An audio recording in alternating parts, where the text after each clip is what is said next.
මිලිටේරියේ මූලික වැඩ අහවරද? ඔව්. ලබන මාසේ ට්‍රේනින් ඉවරයි.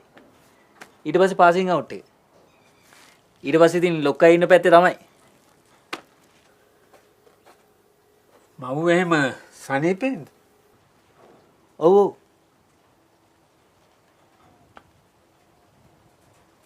මං හිතාන ඉන්නේ දඹදිව වන්දනාව යවන්න කියලා.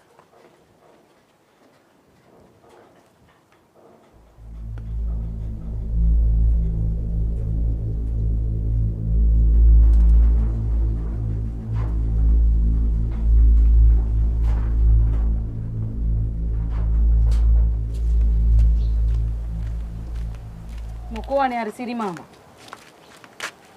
ඔයි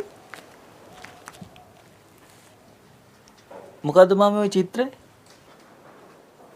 කොසෝලි උද්දේ දරුවෝ